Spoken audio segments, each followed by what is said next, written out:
Let me just say a couple of words and then open it up.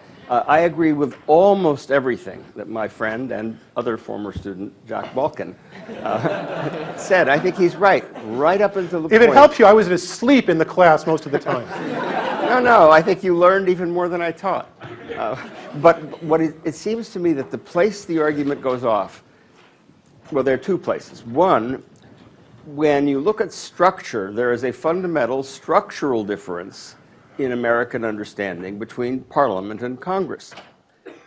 Congress is a body of limited powers, not only those expressly delegated, those delegated with a kind of McCulloch v. Maryland penumbra will do as well, but it has limited powers. It does not have the powers of definition that a lawyer in England or the United States would have thought that Parliament had. And that makes a huge difference. I mean, cases like City of Burney against Flores, even when Congress is exercising an enforcement power to enforce the 14th Amendment, people across the range of the Supreme Court, they may have differed about religion, but they didn't differ about what I think was the misguided decision by Justice Kennedy to say that Congress's enforcement power includes no definitional power.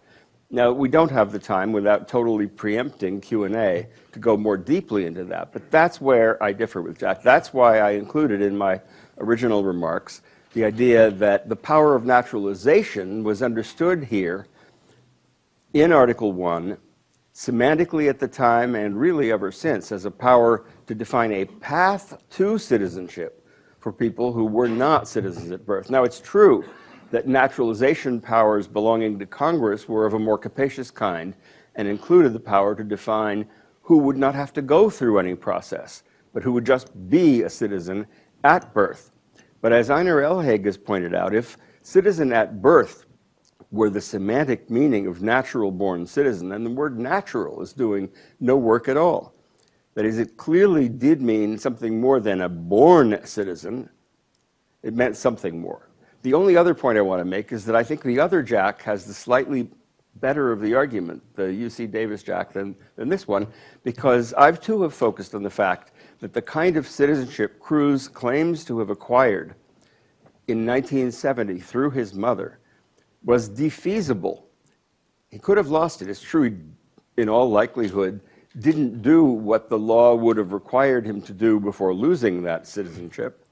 But it seems, and in fact, after 1978, many of the requirements of 5 years of continuous residency were relaxed and in some cases eliminated. But it does seem to me that it is a fundamental problem with the idea that you're a natural-born citizen, that this is a citizenship that is contingent and conditional and subject to loss.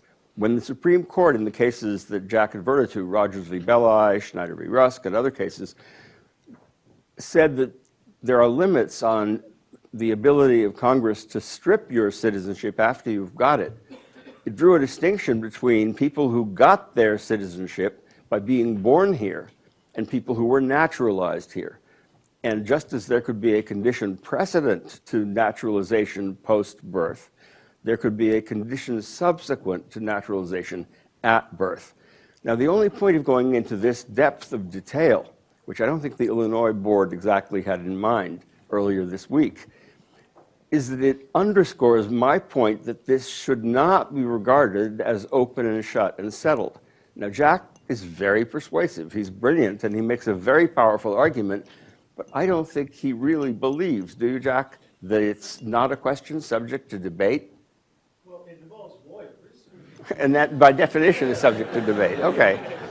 Yes, it involves lawyers and clever lawyers with political ambitions. Anyway, let me stop here. And the reason they put two podia here isn't that I really need to, but that if you want to be up here while we have a dialogue, you can too.